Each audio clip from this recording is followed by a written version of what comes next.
you want to follow along with the actual text from your Bible, that's going to be Genesis chapter 28. The title of your lesson is called A Stairway. And underneath it, it says, God is actively involved in the lives of his people. A little bit about that, a little bit of the reading underneath it. It talks about how we get involved and how we accelerate probably a relationship with anyone. And it's sort of comical about the parents. If you've read that little thing about how parents will go sit for hours at a soccer game or a baseball game when it's cold, or they'll put everything aside to go to a basketball game or anything that their children are basically involved in. And then it even talks down a little bit later that grandparents will happily dance alongside of their 2-year-olds with a very fast version of Head and Shoulders, Knees and Toes.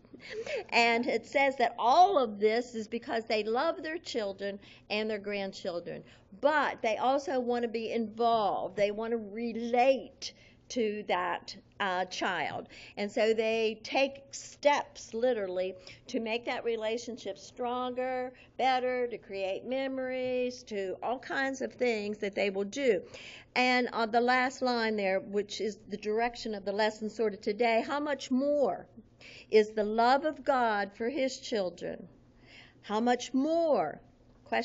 Second question, does he desire to be involved in their lives? So if we can think on a natural level of how we relate to our children or someone that we want to be in close relationship to, we want to be involved with, God even stronger loves us more and wants to be involved. And it's his desire that we include him in every aspect of our lives.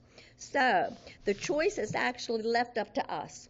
God's there and he is desiring to show love, and he's desiring to involve him in every aspect of our life, but the choice is ours. It's basically how much will you allow God to invade your life? How many corners of your life will you let him in?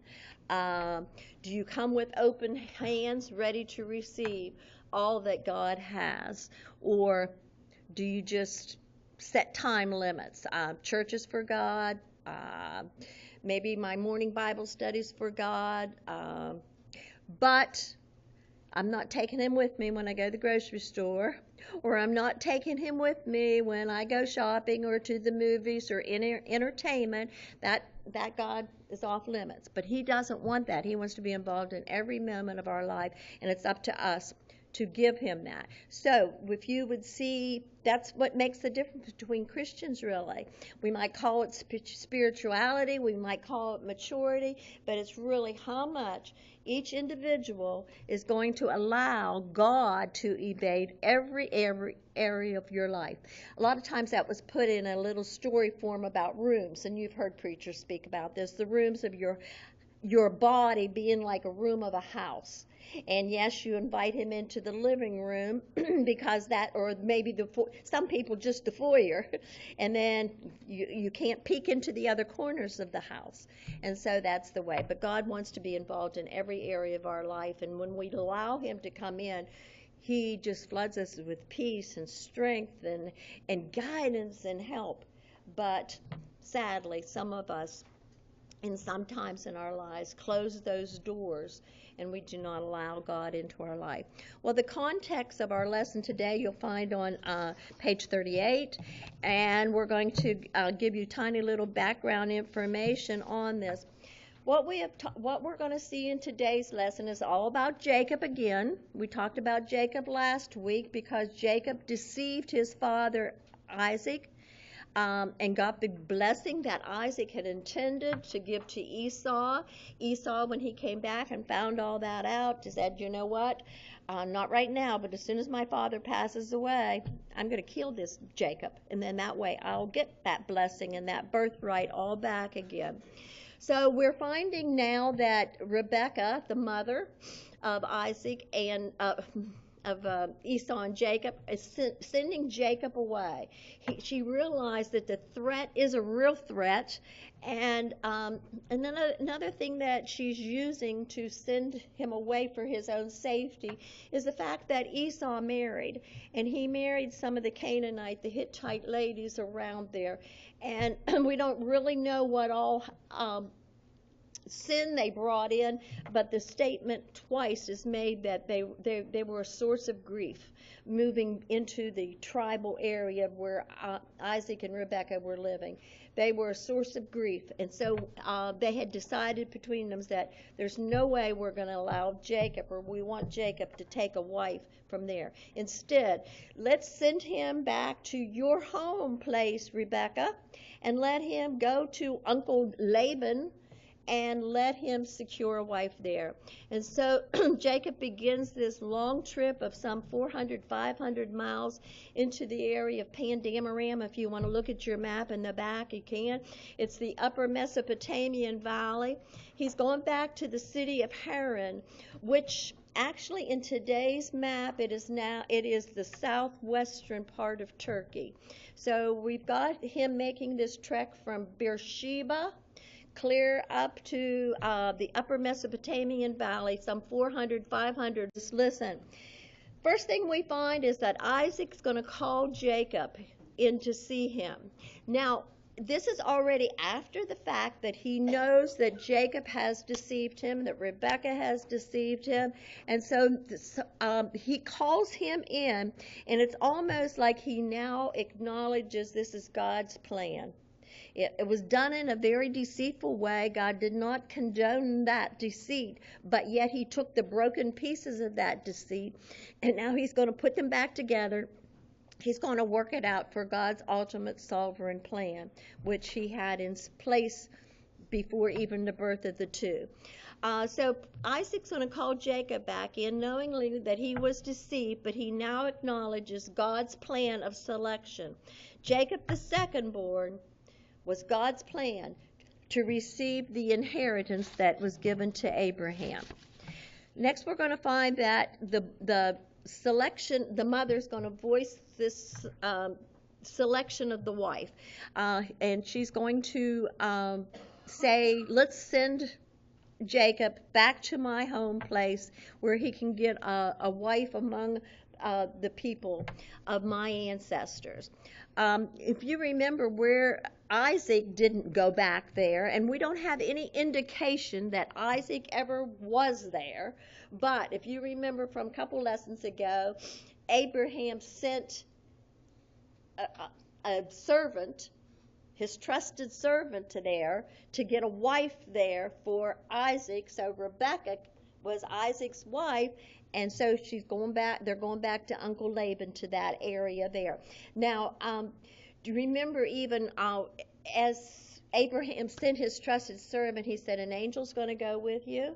An angel's going to lead the way. The angel's going to direct you. So again, this they're going back to this same area, although, like I said, biblically, there is no record that Isaac himself had ever been there, but yet that is where his own wife came from.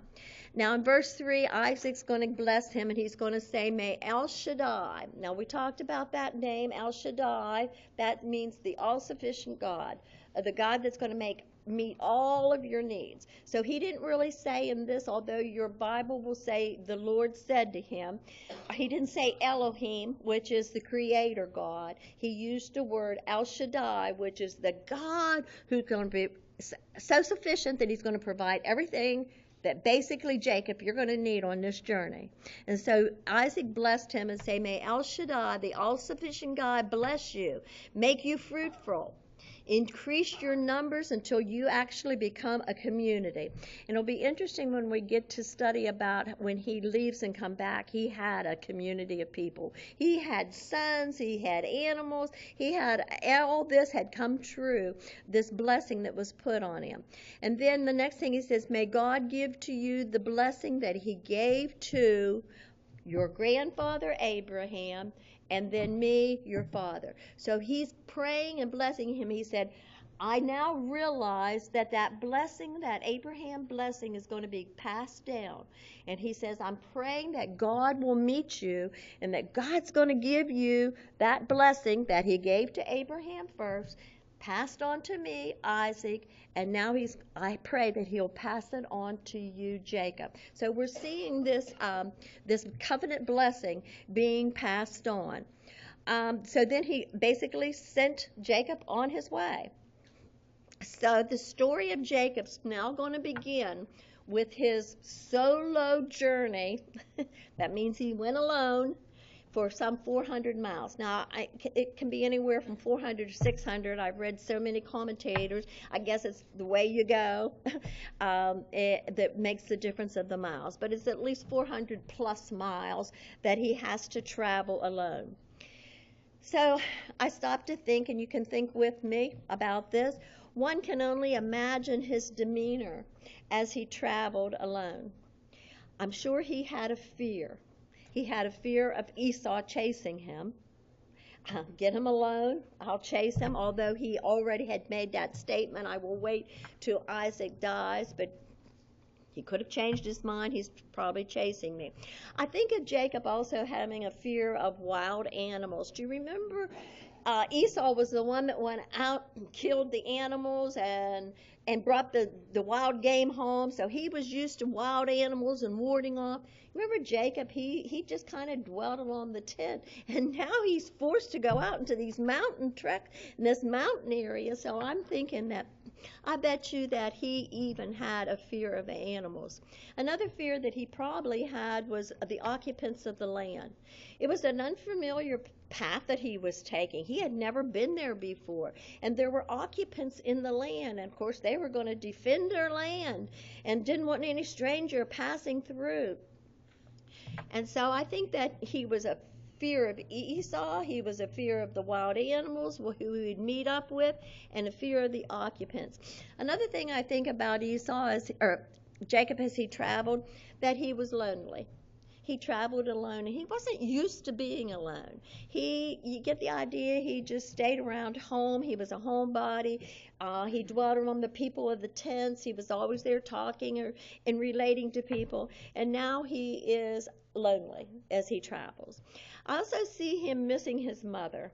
I think he and his mother were very close, and I think they sought advice and help from each other probably constantly. So I think that he was missing his mother at this time. And lastly, I thought, well, he's probably anxious of the future. He didn't know the path. He'd never been there before. He didn't have a GPS. He didn't have a map. He didn't know what actually laid ahead of him. He didn't know who he was going to meet up with. He didn't know about it. So he had to be very anxious of the future. He also was very uneasy. He would be very stressed. How's all this going to happen? What's going to happen when I get there? I mean, how is it all going to happen? I have that he's probably dismayed, in that I think that each step he took, he was probably regretting the deceit and the consequences of that deceit, what it has led him to. But at this point, the actions suggest, now this is important, that he did not have an intimate, personal relationship with God. At this point, as he was traveling, he did not probably have an intimate relationship with God. Perhaps all he knew was what happened to his grandfather Abraham and his father Isaac. He was probably living off of their experience, only he wasn't sure, and he wasn't as confident about God's relationship with him. Because we're going to find out that this journey, we're going to find out as he takes this journey, his life is going to change. He's going to meet God for himself.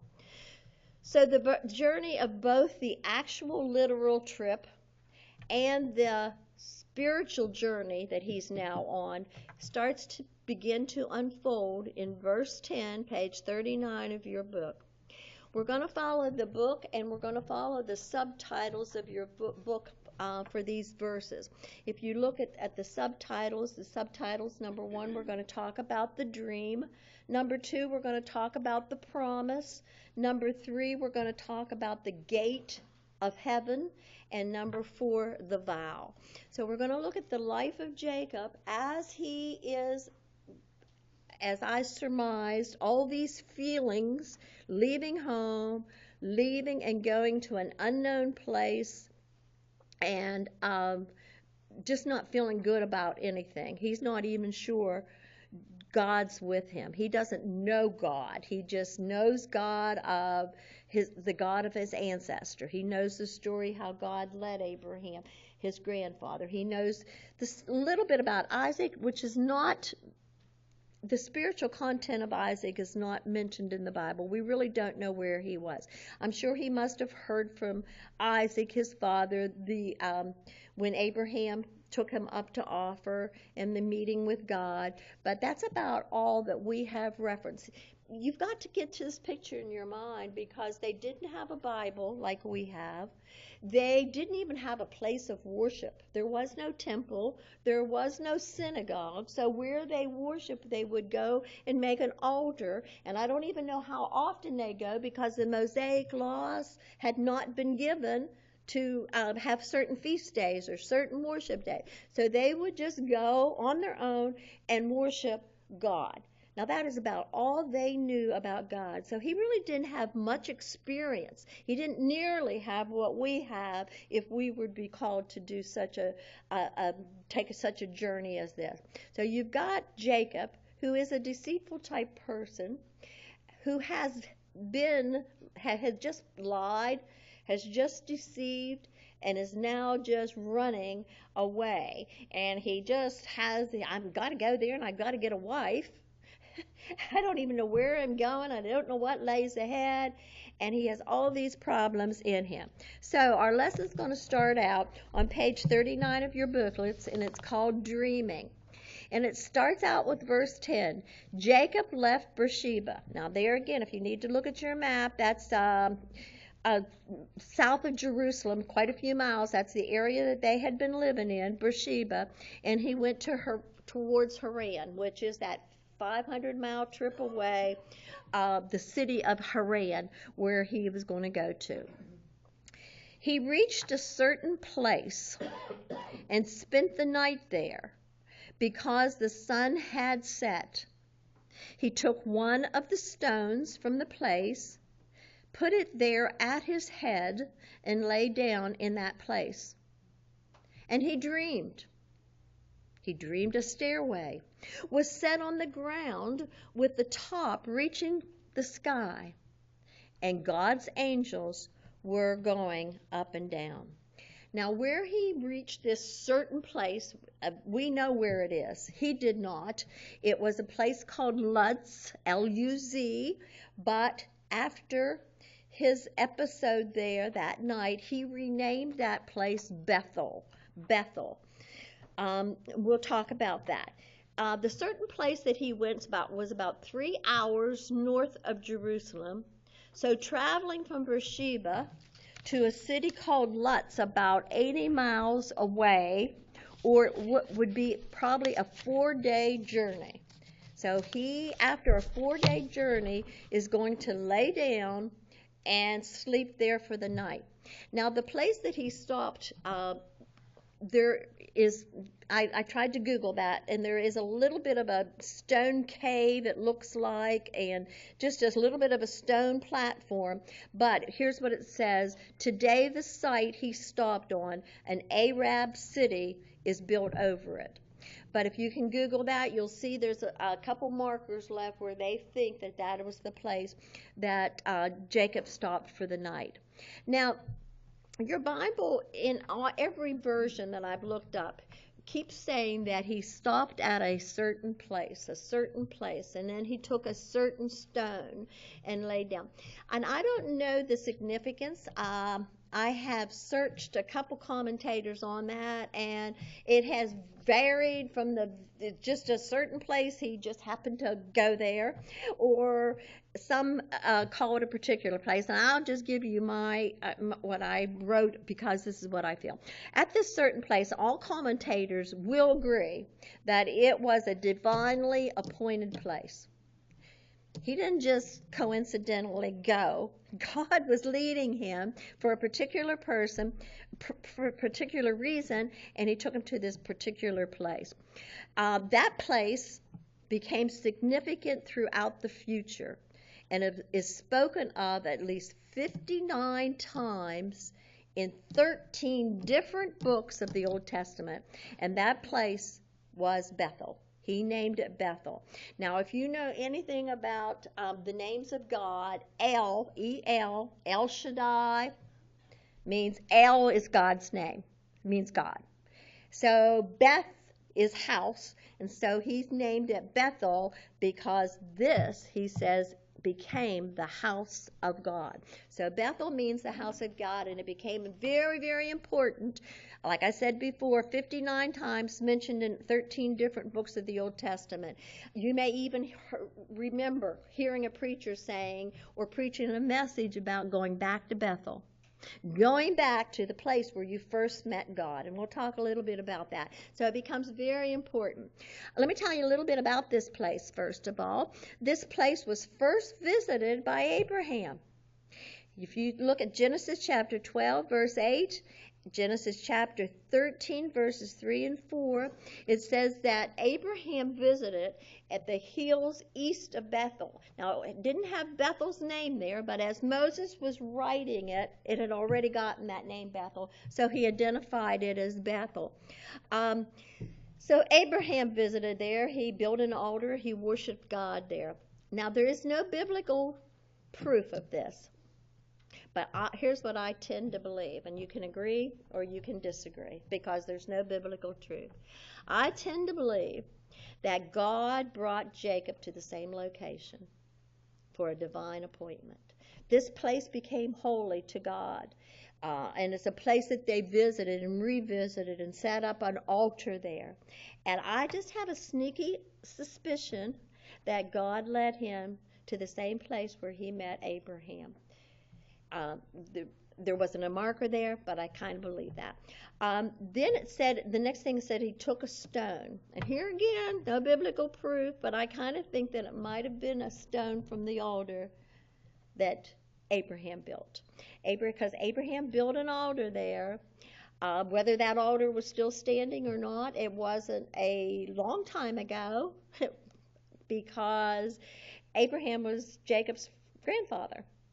I don't, like I said, there's no biblical proof, but just seeing how God has divinely oriented and led this whole situation, it seems to me that that might have been the place that Abraham worshipped, and I'm not so sure that it wasn't one of the stones from the altar, but that's just beside the point. But the Bible, as you read it, keeps saying a certain place, and then he took a stone. On page 39 of your book at the bottom, it says, talks about it. The first sentence in the last paragraph, which talks about a certain place, he took one of the stones to use to lay down to spend the night. Look at the next sentence. He had no idea what was about to happen to him. And then look at the last line of that paragraph. God often works in places and at times that we least expect him to do so.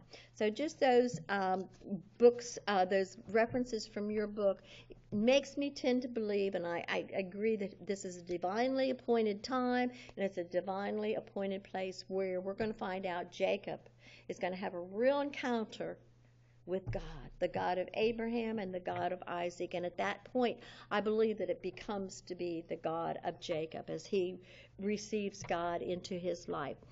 So what we have now, in his fear, in his exhaustion, no idea what was about to happen to them, he lays down and he goes to sleep. Verse 12, what does it say? He what? He dreamed. And what was his dream? Okay, you've all heard of Jacob's ladder. There's songs about Jacob's ladder because he laid down and he had a very vivid dream. Now, whether it was a ladder, like we know a ladder to be, obviously they didn't, I don't think they had a ladder like our ladder with rungs on it. I didn't Google when that first was made, but a lot of people believe it was like sort of like the Tower of Babel, like a ziggurat, with steps that would incline and keep building up. But that isn't even important to what the ladder actually looked like, because it was called a ladder. But this ladder was so important because it was a stairway that reached very high into the heavens, as far, probably clear into the sky, as far as he could see with his eyes. It would have reached, and it was stationed on the ground. And a little bit more about that dream. What was going up and down the ladder? Angels. They were going up and down the ladder. So that was his dream. That was basically the end of that, and that was the dream. So my question that I asked myself, and I asked you, what could be the purpose of the ladder with angels going up and down? Anybody have any idea on that? Why? Why the dream? A ladder with angels going up and down.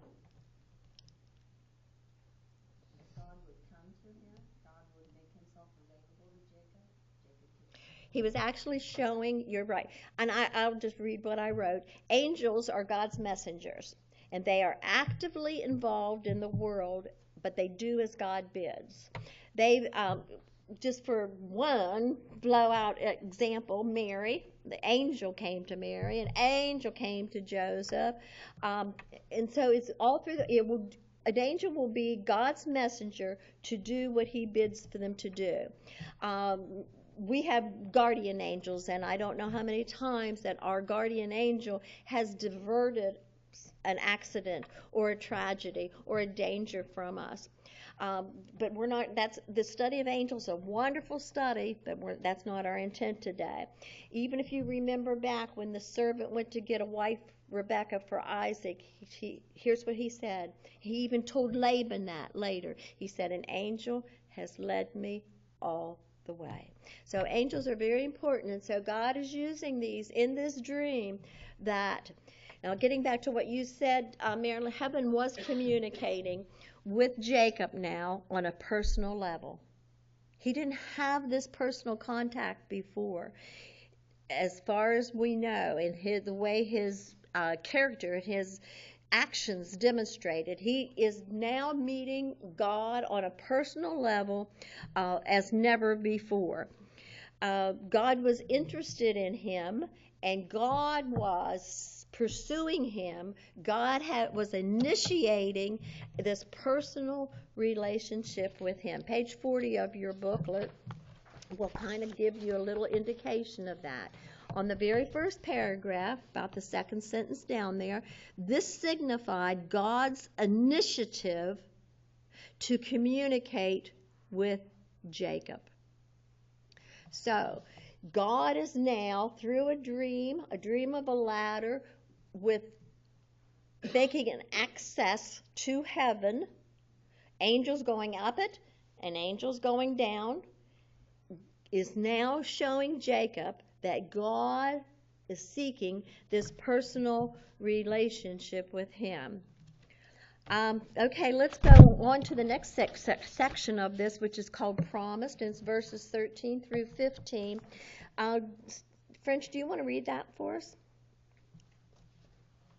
The Lord was standing there beside him, saying, I am the Lord, the God of your father Abraham, and the God of Isaac. I will give you and your offspring the land on which you are lying. Your offspring will be like the dust of the earth, and you will spread out towards the west, east, north, and south. All the peoples on earth will be blessed through you and your offspring. Look, I am with you and will watch over you wherever you go. I will bring you back to this land, for I will not leave you until I have done what I have promised to you. Okay, time will not allow us to go into every detail of this, but can you imagine for your first encounter with God when you're what I thought he would be scared, lonely, fearful, and all of a sudden for God to say, hey, I've got your back. I'm with you. I will prosper you. And over on page 41 of your book, it's kind of bulleted the different things that he says to them. But on the top of page 41, it also says this is an indication, well, it obviously indicates that Jacob would find a wife and have children and actually come back and possess the land that you're lying on right now. That's going to be all yours. So the last sentence there says Jacob can now anticipate a bright future. It has completely changed Jacob's outlook on the journey because of God. Because God said, you're going to find a wife, you're going to be protected, you're going to be directed, I'm going to be with you every single step of the way. What an amazing, amazing thing to that. Actually, page 41, the bottom 41 says, Jacob's travels could not be outdistanced by God's protection. God assured Jacob that he would bring him back to the land of Canaan. He would not abandon Jacob until he accomplished all that he said he would do. So Jacob had